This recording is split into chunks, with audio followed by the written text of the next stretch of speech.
Shall we rise up, please? I want you to just commit yourself briefly into the hands of God. That as the word of God comes to you now, that you want to tell the Lord that the Lord himself will speak his word to your hearts. Obedience brings a blessing. That grace to obey and to do the master's way. You want to pray that God himself will give you that grace today. The grace to be obedient to the word of God. Challenges may be there. You want to pray that God himself will give you that grace that you will be obedient to the word of God. Because in obeying, we have the blessing. You will not do your own way. You will not go your own way. But that the Lord himself will give you the grace that you be obedient to the word of God. In Jesus' name we pray. Our Father and our God, we want to thank you for all the things you've been teaching us since we came in here to worship in spirit and in truth. Thank you, Lord, because you are calling us to the path of obedience so that we can inherit the blessings and the fulfillment of your promises in our lives. Lord, that's why I pray that as we come to this aspect again of conceiving your word of God, on this subject of obedience, I pray that that grace and the courage we need to obey you and to do your perfect will, you will give to every one of us, Lord, in Jesus' name. Amen. Pray that none of us will tread in the pathway of Saul, that was disobedient to the word of God, disobedient to the instructions that was given to him. And as a result of that, he lost the throne, he lost the kingdom, he lost his own very life. Lord, none of us will tread that path, but that you will give us the grace. Lord, where we've been disobedient in time past, we will repent of it today. And you give every one of us that grace to be obedient to you, Lord, in Jesus' name. It will be hard. It will be difficult. It will even cost us some of our own conveniences. Some of it will cost us our pride. But the grace and the courage we need to do your perfect will, to walk in obedience to your word, because that is the only way to be happy in Jesus, but to trust and obey. Give us that grace, Lord, today, that we will walk in this pathway of obedience. We will walk in this pathway of life, so that we will inherit the blessings here on earth and the blessings eternally in Jesus' name. Amen. Thank you, Father, because I know you've had an answer. Lord, I pray that you will use these clay lips of mine to speak to your people here today. That this word will enter into every heart in the name of our Lord Jesus Christ. That your word, like hammer, will break every stony heart here today. And our heart will be tender. Tender to receive the instructions of the Bible. And not only to receive, but to go and meditate on these things. And to do in accordance to your will in Jesus' name. Thank you, Father, because you've had an answer. In Jesus' name we pray. Amen. Shall we be seated, please? I want to once again welcome every one of us. You know, it gives me joy when I see your faces like this every Sunday. But, you know, like our brother have told us, you know, you can also increase my joy the more when you not just be a Sunday Christian, but I want to also see you during the weekly meetings as well. I wish that as we are all seated here today, I can see you at the Bible study. Can I hear an amen to that? Amen. I can see you at the revival service. Can I hear an amen to that? And the Lord will bless every one of us in Jesus' name. You know, brethren, the choir sang to us, obedience brings a blessing. Just make up your mind that this week, what pastor is saying, weekly meetings, I want to be obedient to it. Because it's part of our fellowship. Although you think it's part of our fellowship, it's part of our fellowship. Forsake not the assemblies of ourselves together. That's the word of God. And like we told us, where the word of God is clear, you want to be obedient to it. Is that not so? Is that not so? Then be obedient, and the Lord will bless you in Jesus' name. I know some of us, we go to work during the weekly days, and we might be busy as well. But just make a time to fellowship, because when we come together to fellowship, like on Sunday like this, we are all encouraged. I'm encouraged. You are encouraged. Is that not so? You put on your fine dresses to come to church on Sunday. I put on my own fine dress also. Or don't you like this my suit? To come to church on Sunday as well. But as I wear it on Sunday, I also wear it on Tuesdays. I also wear it on Fridays, so that at least we can all fellowship together. And the Lord will bless us mightily in Jesus' name. Today we are coming to an important subject. It's a subject that has internal value. Do you understand? And it's a subject titled The Consequences of Disobedience to God. The consequences of disobedience, not to man. You can disobey man and get away with it. But you cannot disobey God and His written word and get away with it. Do you all understand? That's why I want to look at the consequences. And I pray that God will open the heart of every one of us here. And you allow this word of God to sink deep. You will not look at it as the word of Pastor Israel. But you look at it as this is the word of God. And you want to do that word of God. And God will give us the grace to do it in Jesus' name. The consequences of disobedience to God.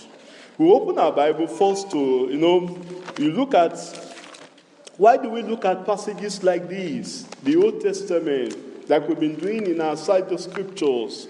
The Bible says in 1 Corinthians chapter 10, 1 Corinthians chapter 10, I'll read verse 11 of 1 Corinthians chapter 10. When you look at a man like Saul, here was a man, those few chapters before chapter 13, he was anointed to be the first king of Israel. He came as a result of the permissive will of the people, like I told us last week. But God always had the final say. It was their permissive way, but God had to put His sovereign will over their permissive way.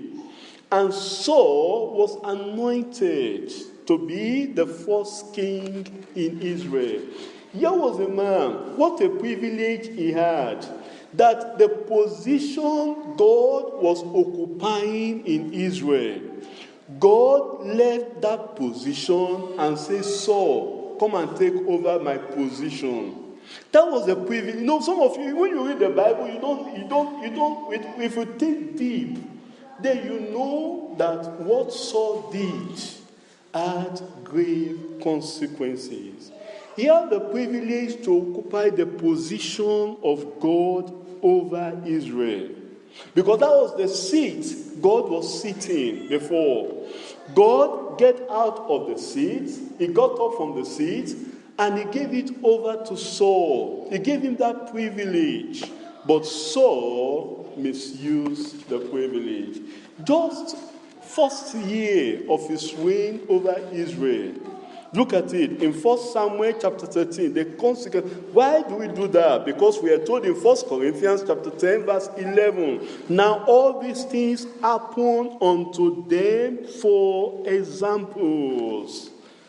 and they are written for our admonition, upon whom the ends of the world are come. Disobedience to God and his commandments has grave consequences in the life of any Christian believer, a born-again child of God, that will demonstrate, that will manifest this spirit of disobedience.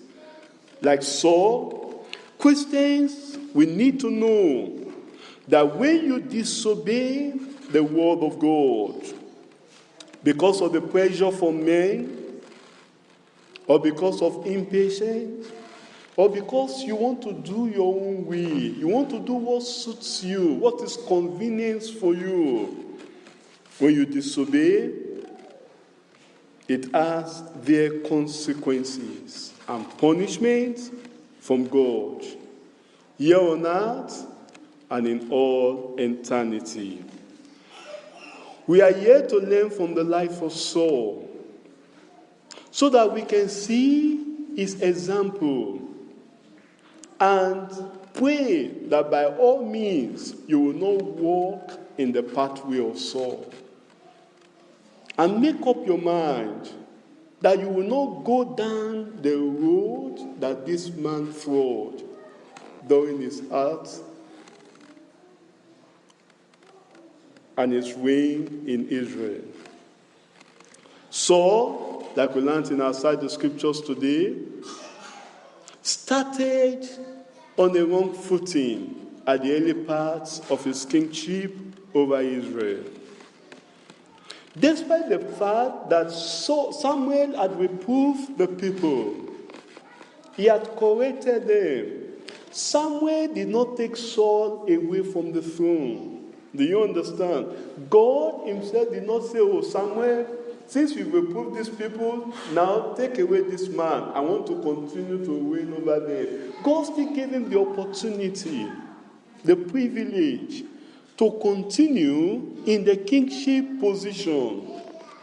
But immediately after chapter 12, chapter 13, he began to demonstrate his rulership over Israel.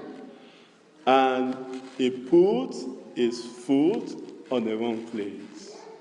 That's why the Lord is calling us today, that we need to learn from this man Saul, so that we will not be disobedient to the word of God. Here was Saul in a war situation, and the policy he put in place. Think of a man in battle. Instead of increasing his army, he was reducing his army. Is that a heart of wisdom or a heart of foolishness? I'm asking us, it's a heart of foolishness. Who will go to battle? Who will go, in warfare? And at the time of warfare, you say, well, let me relax. Let me just cool down. And that was what Saul was doing here. 3,000 soldiers he had with him. He reduced that 3,000 to 600 soldiers. And the Philistines were invading the land. Bad policy. Not only that, he was given the instruction by Samuel the prophet that in verse 13 of 1 Samuel chapter 13, from verse 13, and Samuel said to Saul, thou hast done foolishly because of his disobedience. In earlier verses 8 from 8, he forced himself to offer, like I told us during the time of the question and answer. And as a result of that, he suffered the consequences of his disobedience and impatience and the pressure of the people all around him. And Samuel came to him and gave him the consequences of his disobedience. In verse 13 of 1 Samuel chapter 13. Verse 13 of 1 Samuel chapter 13. And Samuel said to Saul, thou hast done foolishly. Brethren, when we disobey the word of God, no matter how good, no matter the number of excuses you might have given, and say, this is why I disobey. This is why I don't want to do it. This is why I don't want to do it. The Bible says, thou hast done foolishly. And if you die in that heart of foolishness, you will not get to heaven. That was the judgment that came to Saul. Thou hast done foolishly. It might seem right in your own eyes. You might even have supporters around you that tell you, oh, what you are doing is good. Continue to do it. Yes, show that you will not do it. Continue to. And they might be supporting you. They might be lifting up your hands and say, well, it's good, it's good. The Bible says, thou hast done foolishly. As long as that thing you are doing is contrary to the word of God, is not in obedience to the word of God, thou hast done foolishly. Majority might be in your camp, and they might be in your group, and they might be saying, well, we are right. In the eyes of God, majority does not carry the vote. Do you know that? In the eyes of God. It is the word of God that carries the vote in every situation. Thou hast done foolishly. Thou hast not kept the commandment of the Lord thy God, which he commanded thee. For now will the Lord have established thy kingdom upon Israel forever. Upon Israel. That was the privilege Saul had. Like I told you, he had the privilege to sit on the seat of God as a king over Israel. And God said, for doing that, he wants to give him that privilege and his generation forever. But because of this single act of disobedience, and he tried to justify it, instead of repenting, like our brother told us in the time of the side scriptures. Compare Saul with David. I'm telling you, Saul never committed the abomination, the sin of David. Saul never, he didn't commit murder. Saul never committed adultery. David did that. David committed murder. He committed adultery, and yet David had the everlasting covenant, and Saul missed the everlasting covenant. Why?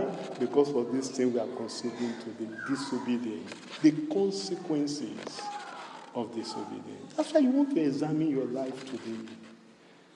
You might say, well, it is little. In the eyes of God, that thing you are doing is not little. As long as there is a trace of disobedience in it, it might cost you your eternity. It might cost you your life, your honor. That's why the word of God comes to you today. Examine yourself. Search your life. Look at the condition of your heart and say, Lord, where have I been disobeying you? And repent of it. And the Lord will have mercy in Jesus' name. The Lord wants us to avoid the same mistake that Saul fell into, so that you will not suffer the same consequences that he suffered through his disobedience and impatience. He lost his life here on earth. He lost the kingdom here on earth. He lost the throne here on earth. But you know, he lost his soul eternally. And he lost the kingdom eternally. Disobedience has great consequences, my brother. Disobedience has great, dear consequences, my sister. The society may support your action, but as long as that action is not supported by the word of God, disobedience. Your friends might back you up. As long as that is not in accordance to the word of God, it has consequences. Examine yourself. The consequences of disobedience to God. We are not going to be disobedient. Because when you disobey, it attracts punishment. But when you obey, it attracts blessings. Like the choir sang to us, obedience brings a blessing. And that blessing you will inherit today in Jesus' name. I want to inherit blessing. I don't know about you. Just say it confidently. If you want to inherit blessing, then be obedient. Obedient to the word of God. Obedient to the commandment of God. You may not like it, but that's what God has said. That obedience may not give you a face before people, but that's what God has said. Obey, and you inherit a blessing in Jesus' name. For better understanding, we consider this message under three subheadings. Point 1, God's command and demands to his people. God's command and demands to his people. Then point 2, we want to look at the great compromise and disobedience because of peers' pressure or people's pressure. The great compromise, you look at Saul there, how he compromised the word of God because of the pressure of the people upon his life. You look at them, they were scattered. He said, how can these people be scattered? How can I? And I'm the king. The pressure was much on him. The Philistines were invading the land at that point in time. There was pressure on him. The pressure of timing, of Samuel. Samuel said he will come on the seventh day. At the beginning of the seventh day, Samuel was not there. The pressure was much on him. And look at the compromise. And it's not a small compromise. It was a great compromise. And that cost him. Point 3, grievous consequences and defeat of perverted people. Grievous. It has a great consequences on Saul. Not only on Saul, but also on the nation Israel. That's why when you as the head of the family, you disobey the word of God, it has impact upon your family. When as a church we disobey the word of God, it has impact on the church. When as in your place of war, you disobey the word of God, it has impact on that company. For we see this in point 3, the consequences and the defeat that the people suffer as a result of the disobedience of Saul. Point 1, God's command and demands to his people. I'll read 1 Samuel. I've read chapter 10 before. The command was given to Saul. Tarry. And Samuel was clear in that instruction that he gave to Saul. Stay there. Wait for me for 7 days, and I will come. I will be the one that will offer the burnt offerings. I will be the one that will do the sacrifice of the peace offering. So it is not your responsibility as a king to do that. It is my responsibility because I am the priest and the prophet in the land. You are just a king. their responsibility is clear in the scriptures. That as the king, you will rule over the people. You will lead them to battle. You will fight the battle of the Lord. As a king, you will take the word of God. You see all those things in Deuteronomy. You will take the word of God, the whole law of Moses, and every day it is your responsibility as a king to read the word of God. Sacrifices is not your duty. Performing burnt offering is not your duty. You have the duty as a king to rule over the people. But Saul, he understood the instructions. He understood the commandment. But he did contrary to the commandment of God. He was told to wait. Saul was not ignorant of this commandment. That's why he waited for 7 days. Are there not people that knows the word of God?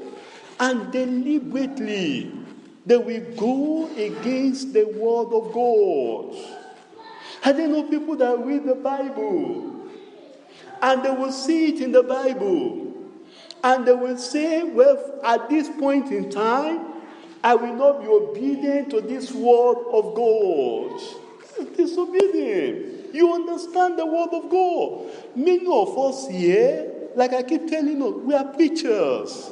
You can teach the Bible. You can preach the word of God. If we give you the opportunity to come and take the message, you can preach and I'll be blessed. But the question is, do we do what we are preaching? Understanding is not enough. Knowing, Saul understood, he knows the command, he knows the instruction. That's why he waited for 7 days. But it was not enough because he did not do the word of God. That's where he missed it.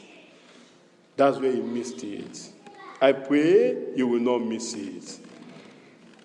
I didn't hear your amen. Saul willfully disobeyed the command of Samuel. 1, because of impatience. Because of pride. Saul disobeyed, and he suffered the consequences. To everyone that God calls, just like Saul, he gives his commands, his instructions, his doctrines, his law in the word of God. Open your Bible with me to Deuteronomy chapter 4. So you will not say you don't understand the word of God. Deuteronomy chapter 4. Chapter 4 of Deuteronomy.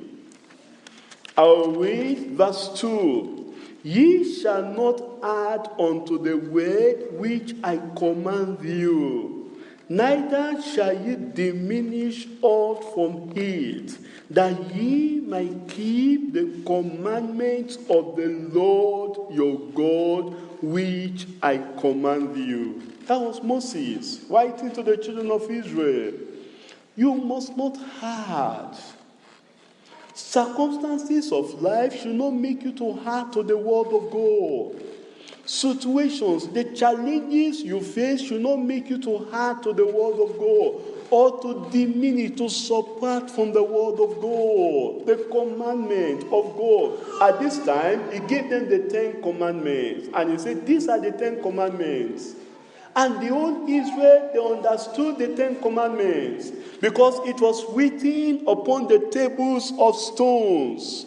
And that table of stone, it was the responsibility of the high priest to always read it before the people. And they understood, and they were taught the word of God. In fact, he even told them that you parents, take it home, teach it to your own children. The instructions, the status. So every Israelite family understood the word of God because they taught the word of God in their family. And Moses told them, those commandments, those instructions, don't add to it. Look at verse 42, verse 40 of that Deuteronomy chapter 4. Look at what he now told them. He said, Thou shalt keep therefore his statutes and his commandments, which I command thee this day, that it may be well with thee, and with thy children after thee, that thou mayest prolong thy days upon the earth, which the Lord thy God giveth thee forever. And the old church says, amen. That's the commandment. When you keep it, there is blessing. Long life, possession. And Moses told them, you must keep. You must be obedient. You must do it. It's not enough to keep. You must do it. Deuteronomy chapter 10. Deuteronomy chapter 10. Verse 12. It's not enough to say, well, I keep the commandments. I know the commandments. I'm holding on to the commandments. There are people that are so strong. When they want to defend the doctrines of the word of God, they say, without holiness, no man shall see the Lord. Thank God for your life. You are standing on without holiness, no man shall see the Lord. How about the other doctrines? How about the other commandments? The other instructions in the word of God? Do you keep it? Because holiness is not only in the mouth. Holiness is not only by quoting, without holiness no man shall see the Lord. Let's see it by your lifestyle. Let's see it in the humility of your life. Let's see it in the righteousness of your life. Let's see it in your conduct. Let's see it in your behavior. Let's see it in your submissiveness. Submissiveness to God. Submissiveness to the leadership that the Lord has placed over you. Let's see it in your attitude. It's not that when you hear the word of God, and that word of God pricks you in your heart, you now begin to throw tantrums. You now begin to behave like children. You now begin to avoid. There are some people, when the pastor preaches like, that's why, being a pastor is not an easy task. I'm telling you, one of the greatest work I've ever done here on earth is the work of a pastor. And I pray all of you here, you come and wear this show of being a pastor. And then you will understand. Some of you that have been there before, you know what it takes. It's the greatest work. There are people, when you preach like this and the word of God touches them, they pick up fight with the pastor. If they don't fight with the pastor, they fight with the pastor's family. If they don't fight with the pastor's family, they will make life difficult. Are there no churches that pastors are resigning and say, well, I cannot pastor again because of the adamant nature of the people? And you say, are these people going to heaven? Are you going to heaven? Somebody was telling me of a particular church that they even carry cutlasses. And I wonder, what kind of church is that?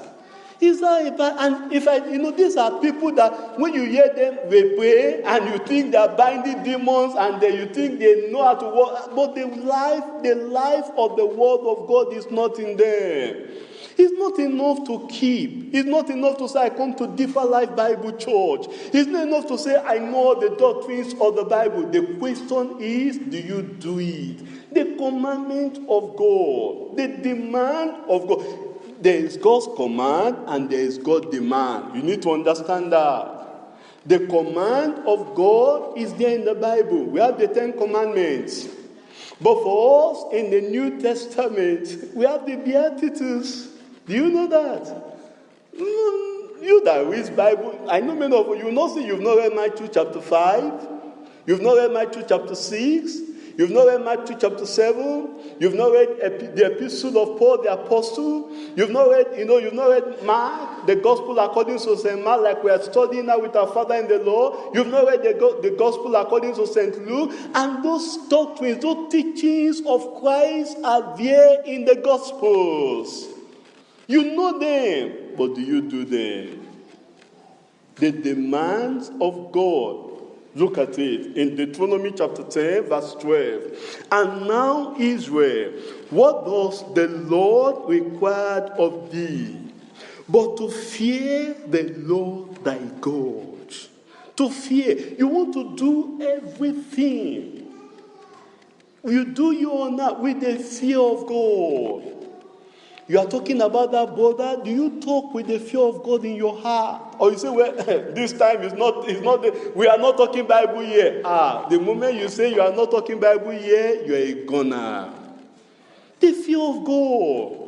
You are talking about that sister, the way you gossip about that sister, the way you cut down that brother at his back, and you murder him, and you destroy his character. Do you do that with the fear of God? You don't do that with the fear of God. You do that with the nature of Satan. It's Satan that does things like that.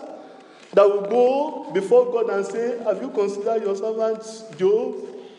And destroy the character of Job before God. You are like Satan, you are not like God. He says, but to walk, to fear the Lord thy God, to walk in some. Is that what your Bible says? I'm asking. Did you say some? Did you say 99.9999%? No. All. There are some ways of God you may not understand. But God says to walk in all his ways. There are people today that contend the issue of tithe and offerings and say, why do we give tithe in the church? Why must we pay tithe in the church? Don't they understand that people must feed? To walk in all his ways demands that you are faithful. You are faithful. That you understand that everything you have does not belong to you.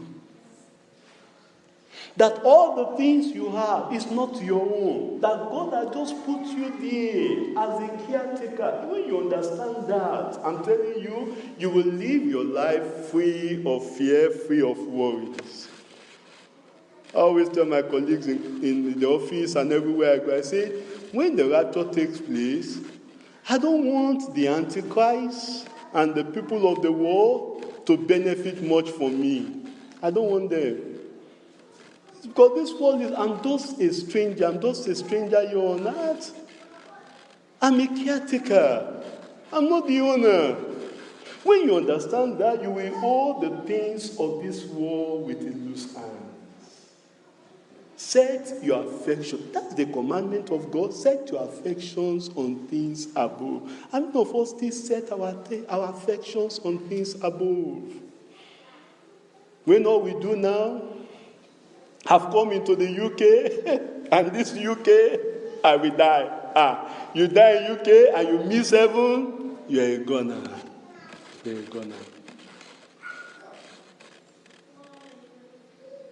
When you know, the way people struggle for positions and the things of the world, possessions of the life. They have this, it's not enough, I want more. They have this, it's not enough, I want more. And the more you are having, the farther away you are away from God. When Christ himself said, lay your treasures, where? On earth? On earth? How many of you, your treasures are here on earth? I'm asking, how many of you still pray for heaven? How many of you still think of the rapture? When the Bible says, he that will come, and he will not tarry. You see, the demand of God is that you walk in not some, but in all his ways. In seasons and out of seasons. And to serve. Do you see that? That's the demand of God. And to serve. You say you're a Christian. Are you serving? Are you serving the Lord? That's the demand of God. And it's clear. It's clear. And to serve the Lord thy God. With what? With what? With what? With all thy heart and with all thy soul. Are you still serving like that? Say you're a worker in the church. Do you serve God with all your heart? Say you're a Christian. Do you serve God with all your heart?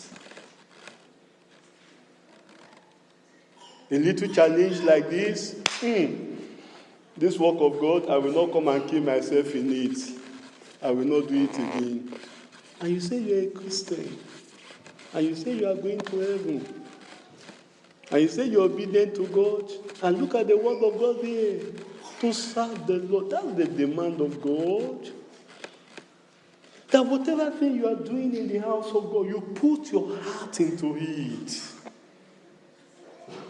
You put your soul. You put your mind.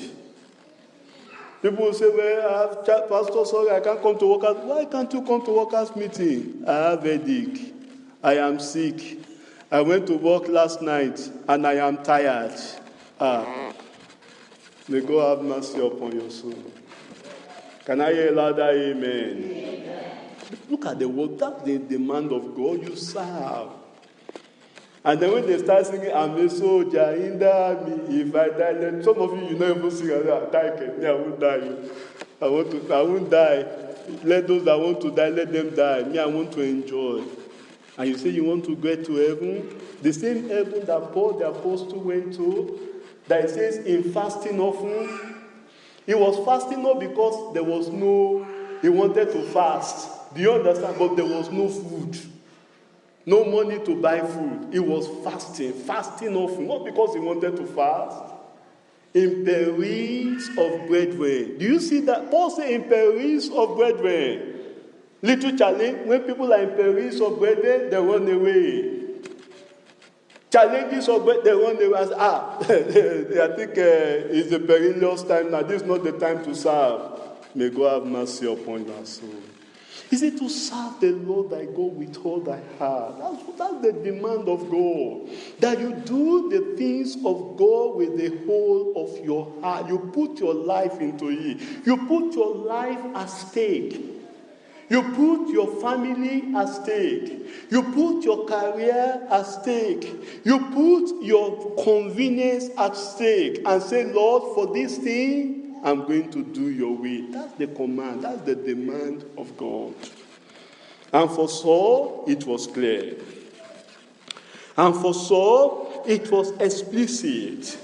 But the fear of man and the pressure from the people made him to disobey and to compromise the word of God. This leads us to point 2, great compromise and disobedience because of peer pressures. Peer pressures. Pressures from people. What makes people to disobey God? Pressure. Pressure. Pride. Impatient. Look at Saul in 1 Samuel chapter 13. 1 Samuel chapter 13.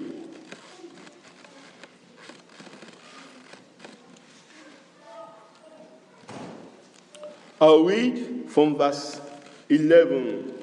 And Samuel said, what hast thou done?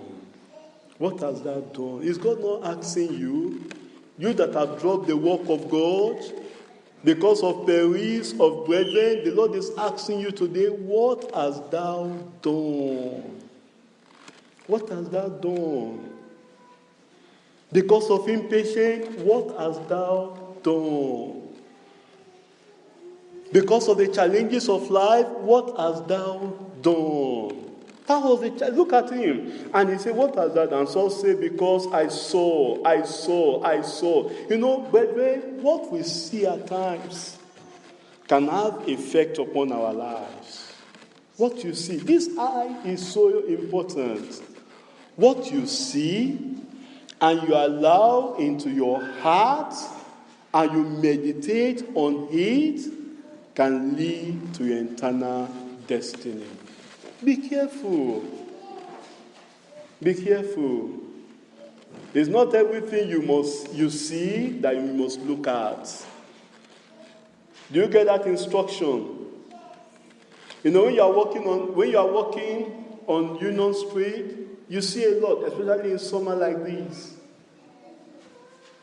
And if you are not careful, if you don't have the control over your eyes, and say, "This my eyes will not see evil," and you make up your mind that I will not allow my eyes to see evil, to look at evil. Evil may flash before you, even on the internet, but don't look at it. Saul said, when I saw, and that thing he saw brought fear into his life. When I saw that the people were scattered from me. So who told you that the people were scattered from you? Are you not the one? 3,000. You have 3,000. You took 2,000 to yourself. You sent 1,000 to Jonathan to Gibeah. So it is with your hand. Those 3,000 and the remaining people, you asked them to return back to their tent. So, how did the people scatter from you? Look at him now.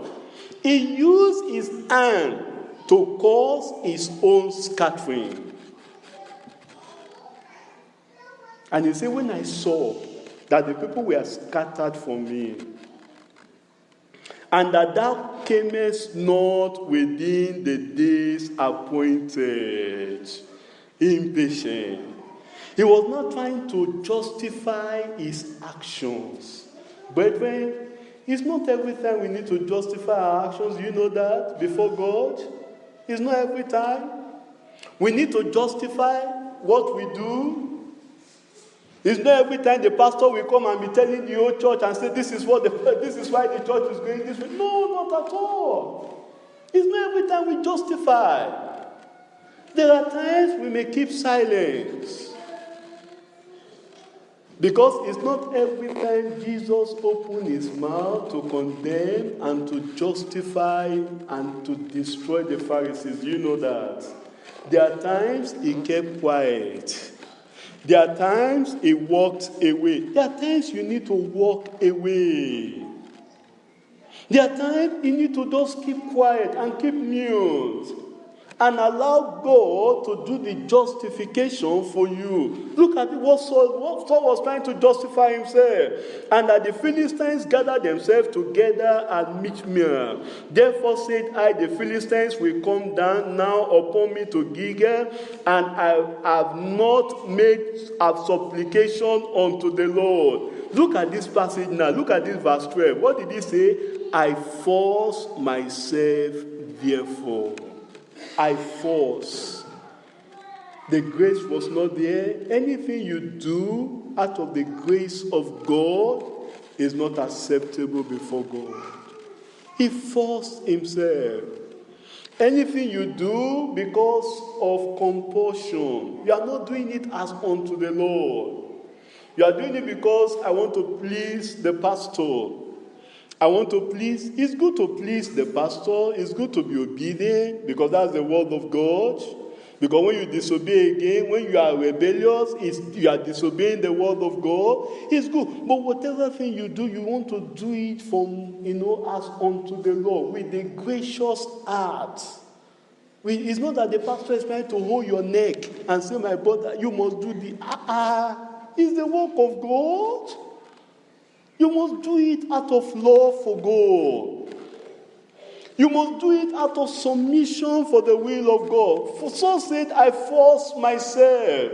He had to force himself because it was not his duty nor his responsibility to offer the sacrifices. When you go outside the parameters of the word of God, the parameters of the commandment of God, you are going contrary to the word of God. And there will be judgments. And you will compromise. When you try to please all men, that was what Saul was also trying to do here, trying to please all men. He wanted to please the nation so they recognize him as the Lord, and he compromised. So when he saw that Samuel delayed his coming, and that the people were scattered from him, he forced himself to offer the sacrifices that he was not supposed to do. because of the pressure of the people on him, and the Philistines gathering against him, invading the land, he was afraid and impatient to wait on the Lord and his appointed prophet Samuel. The armies of Israel deserted Saul because of his faulty policy, like I told us earlier, in reducing the soldiers in the midst of the war.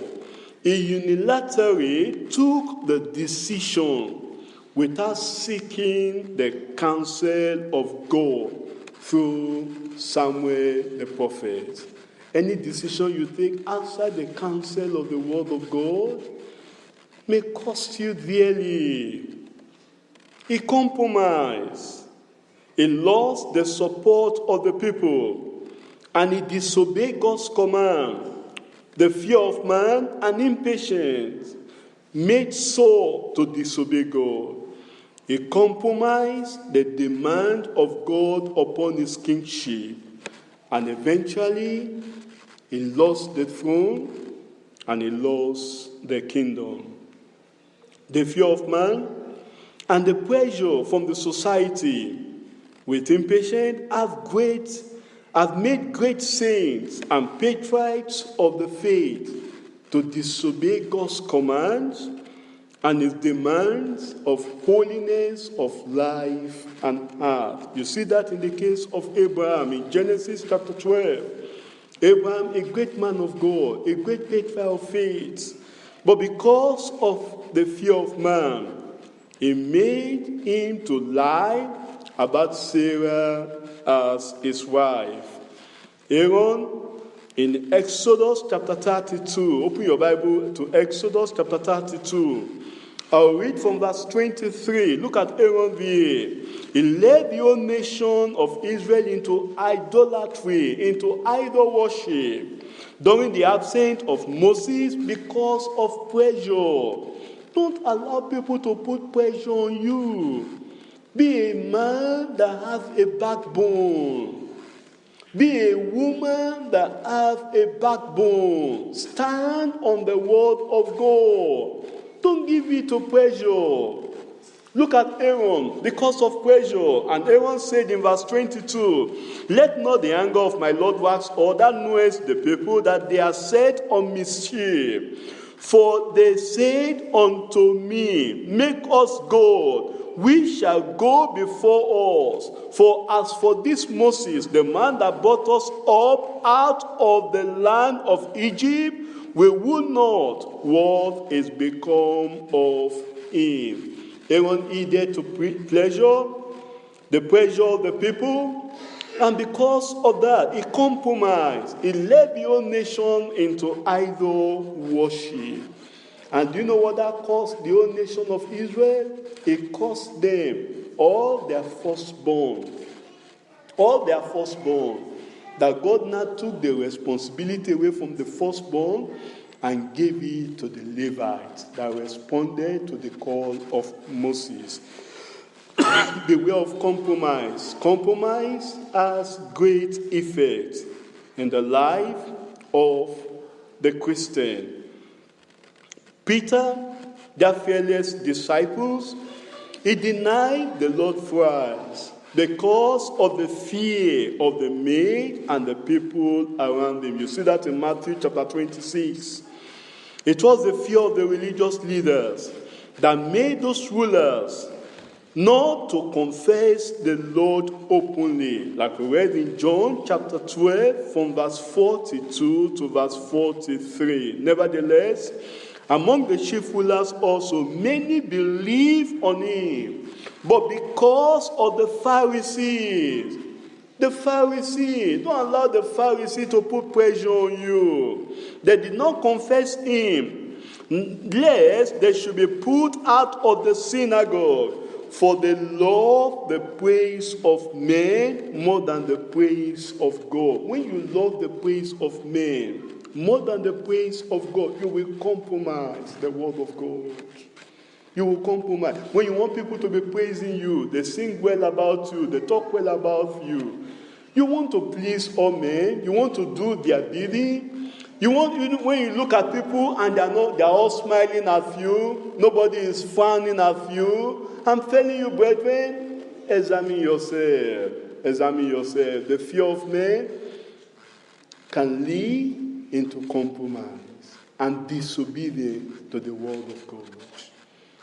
When you want to please your husband and to disobey God, you want to please your wife and you disobey God, it has great consequences. This leads us to point 3 quickly before we pray. Grievous consequences and defeat of perverted people. What makes man to disobey God? Sin, selfishness, self-delusion, self-seeking, self-glorification, self-serving, everything around self, self-centeredness, everything. I want to have it myself and myself alone. And if this doesn't please me, I jump and go to another ship. And I go there and that one doesn't please me, I go to another one. I'm telling you, when everything is just about self in your life, you will compromise. You will disobey. You will walk contrary to the will of God, and that has grievous consequences. And it will lead to defeat. It will lead to destruction. You see in the lives of Saul and the whole nation Israel, in 1 Samuel chapter 13, we've read that during outside the scriptures.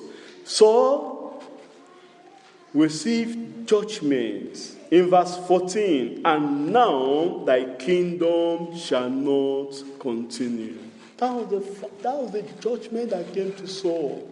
Thy kingdom. So, because of this action you've done, because of this disobedience, because of this perversion, thy kingdom. I wanted thy kingdom to continue forever, but now thy kingdom shall not continue. Saul was abandoned. He lost the kingdom. He lost the privilege. He was still sitting on the throne, but God had taken the kingdom away from him. He still kept the position, but God had taken the privilege away from him. I don't know people that have titles in the church. They still keep the title. They still keep the position, but the privilege has been taken away from them. Examine yourself. Saul lost it. He lost it. Later you see in outside the scripture study, he lost it. And instead of him repenting and asking for forgiveness, immediately Samuel, even in that verse, chapter 13, and Samuel rose in verse 15 and got up from Gilgal and to Gibeah of Benjamin. And Saul numbered the people that were present with him, about 600 men. He still went on to do the work. Here was a man. You ask yourself, Saul, are you reasoning at all? A judgment had not been pronounced on you. Instead of you repenting, you don't talk about repentance, because at this stage, this man became perverted. He lost it, and the judgment came upon him. The punishment came upon him. He lost the throne. He lost the kingdom. He lost his life. For every disobedience, there are consequences, my brother. There are consequences, my sister. Disobedience to the commandments of God carries grievous consequences, causes an eternal damnation. The Bible says in Deuteronomy chapter 28, verse 15, and it shall come to pass, if thou wilt not hearken unto the voice of the Lord thy God, to observe, to do.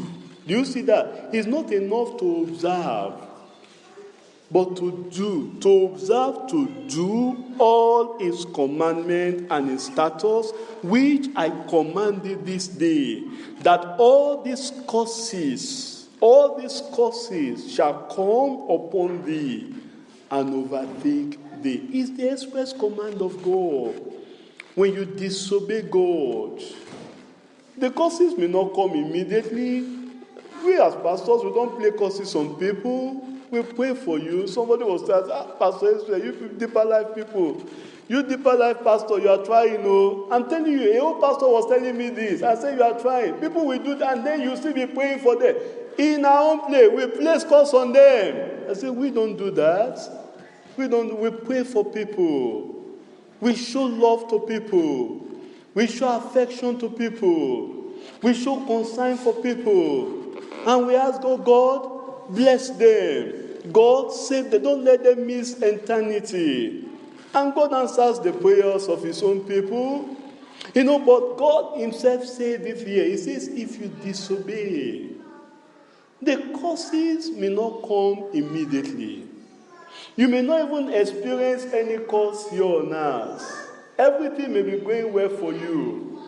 People may rejoice over you and say you are doing the right thing, and yet you are going in a disobedient way. If the curse will not come here on earth, there is an eternal curse that awaits all the disobedient eternally. Examine yourself, my brother. Examine yourself, my sister. Where will you spend your eternity? Because we are told in 2 Thessalonians chapter 1, verse 8, in flaming fire, taking vengeance on them that know not God, and that obey not the gospel of our Lord Jesus Christ. That obey not. When you talk about the gospel here, it means the totality of the gospel. The doctrines of Christ, the teachings of the word of God, that obey not. God, there is internal damnation. Flame of fire awaiting those that disobey. Disobedience has great consequences. Think about it. When you disobey, it will lead to depression. You will lose your peace. Things may be all right with you outside, but you know within your heart, you have no peace. Depression. It will lead to defeat.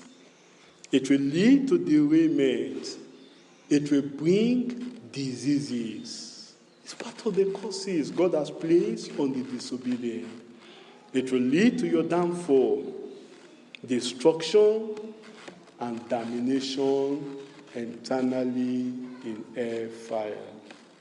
And this is what Saul suffered because of his disobedience.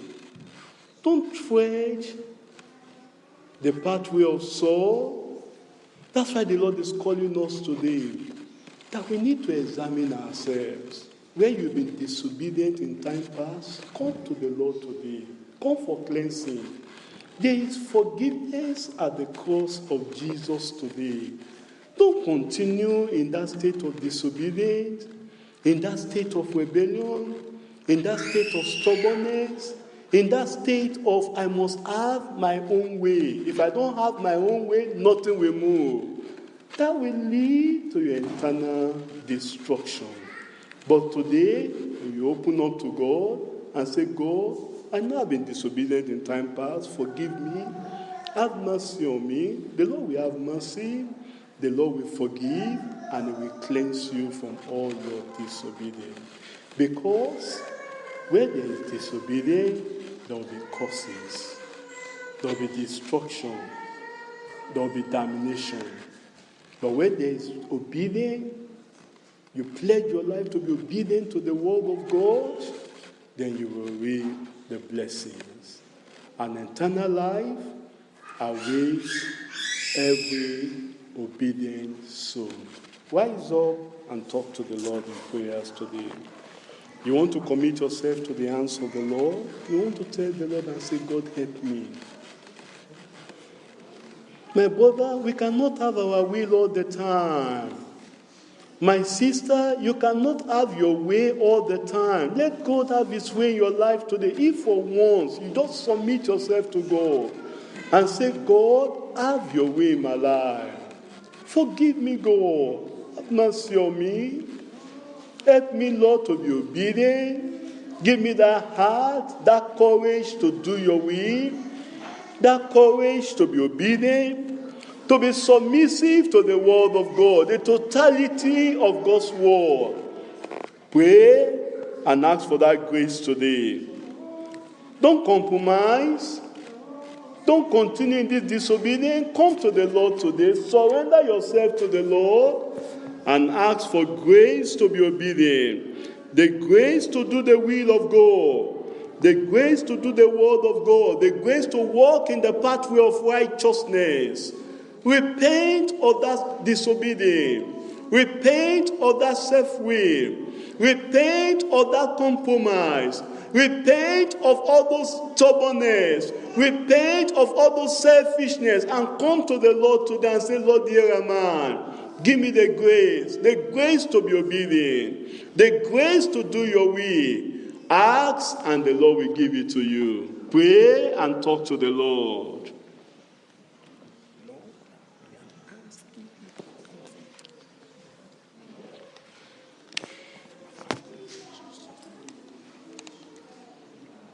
Let's pray. He said, when this message comes to you, there's one thing you want to do. Just obey. Just obey. Talk to God this afternoon. Say, Lord, this is where I've made a mistake. Reflect on where you have disobeyed God. This is a moment of reflection. Reflection on where you have disobeyed. Where God has spoken to you, but you are heavy. But you are stubborn. You are stiff-necked and rebellious. But the Lord is speaking again. Talk to God, say, Lord, I have sinned. Where I rebelled. Where I made mistakes. Where I was stubborn. He said, if you will and obedient, then we eat the fruit of the land. He said, the blessing will come upon us. When we go out, we go in. Why we cannot continue to suffer ourselves? We are king. We are very rich, dwelling in the midst of plenty, but we are living as a poor man, poor woman. Talk to God, say, Lord, this is where I'm making a mistake. Lord, I repent from all my sin. That was a mistake for me. Sorry. He made a mistake. He did not repent on time. That God wants to repent. Talk to God. Say, Lord, I made a mistake in this. Lord, I know I have been disobedient. Is it a tithe and offering? Talk to God, I have been disobedient. I have been paying myself an offering. Talk to God, I have been disobedient. I have been rebellious. I have been stubborn. I have been refused to God speak to you, but you refuse to ask me. Talk to God. Talk to say, God, I know I fell into sin. Talk to say, Lord, forgive me my sin. Pardon me my iniquity. Forgive me where you have commanded me not to go, and I went here. Talk to God to forgive. What did you have spoken? What I said, don't speak what you speak. Talk to God, say, God, forgive me. Repent this afternoon. Let's pray in the name of Jesus. In Jesus' name we pray. In Jesus' name we pray. Amen. This is a sober moment. This is a moment of reflection. What God wants this afternoon is a repentance. What God wants this afternoon is for you to make a U-turn. It's for you to confess your sin. Are you there? You want to confess your sin? When you have disobeyed God? When you have sinned against God? Are you there? You want to confess? You can just quickly raise up your hand so that our pastor will pray for you. Are you there? You want to confess your sin? You want to make a U-turn. When you have provoked God, when you have got angry, if you are there, you want to repent, you can raise up your hands. You can raise up your hand, you are there.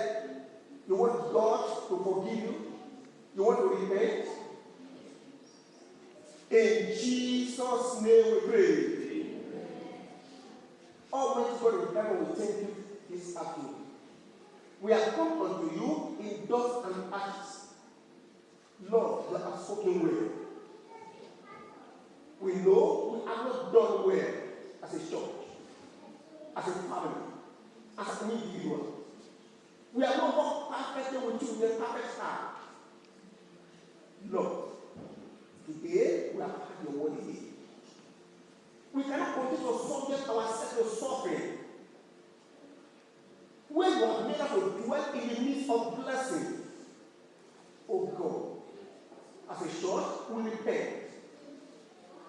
As a church, we repent. We throw away, Lord, from all our stubbornness and our rebellion, from all our stubbornness and our stiff-neckedness. Oh Lord, to you, to your word and your leadership. Father, we pray you will have mercy upon us. Lord, we pray you will forgive us all our sins and all our trespasses. And oh Lord of heaven, we pray you will forgive us, Lord, in Jesus' name.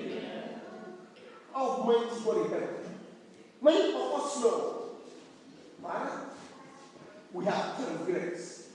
And Lord, we have come. Jesus, by the blood on the cross of Calvary, we ask you to blot out all our transgression, for all our sins. Lord, in Jesus' name, mighty God in heaven, you have made it known to us that the blessing is awaiting us if you obey it. Lord, we cannot continue to subject ourselves to defeat, to confusion, to calamity, to unnecessary suffering. Oh God, we ask you this afternoon, we come into your peace, we come into your liberty, we come into your provision, we come into your blessing. And oh God of heaven, we ask you this afternoon, receive us of yourself in Jesus' name. Amen. Mighty God in heaven, we are praying, Father, for your blessings, Lord. Say this blessing will come upon us. The blessed life will come upon us. He said our basket can be full of plenty of good. Lord, in Jesus' name. Amen. Oh God of heaven, Lord, as you have prayed for us, Lord, we are asking you that in this new week, Lord, unprecedented miracles and wonder, Lord, we overtake us as we walk in obedience to your word in Jesus' name. Amen. Mighty God in heaven, we pray. Victory on every side. Victory in every family. Victory in every home. Victory in our church. Oh God, Lord, in Jesus' name. Amen. Mighty God in heaven, we are praying and asking you, as we walk in obedience, Lord, we pray. All the things that are lacking in our home, the good things, Lord, we pray. We continue to experience it, Lord. Restore it back in Jesus' name. Amen. Mighty God in heaven. All the door and it look closed against us. Father, as we going to walk in obedience, in humility, Lord, we pray that every closed door of blessing be opened unto us in Jesus' name. Amen. Almighty God, we pray, Lord, that as we go out from this place, blessing will overtake us. As we come into our house, blessing will overtake us. Blessing in our home, blessing on every sector. We shall dwell in your peace in Jesus' name. Almighty God, all the Philistines that are threatening us, all the Philistines that are troubling us, Father, Lord, as we leave this place, Lord, will be a terror, will be a threat to all our enemies, in our offices, in our places, Lord, in this place, Lord, in Jesus' name. Amen. Father, we thank you because we have answered. Lord, we pray, we commit your servant, you have used this afternoon. We are praying and asking you to help him to walk worthy before you in Jesus' name. Amen. Lord, that you has gone out of his Lord. We pray that your grace and your power, Lord, that has gone out, you will refresh him back. Lord, Lord, in Jesus' name. Amen. Oh, God, we pray, he will not fall. He will not fail. Lord, he will not slide back in Jesus' name. Amen. Lord, we have marked on Saul. Saul has come, has gone. Lord, we pray. None of us shall be like Saul in Jesus' name. Amen. Thank you, Lord, for you have answered. In Jesus' mighty name, we pray. Amen. Praise the Lord. Praise the Lord.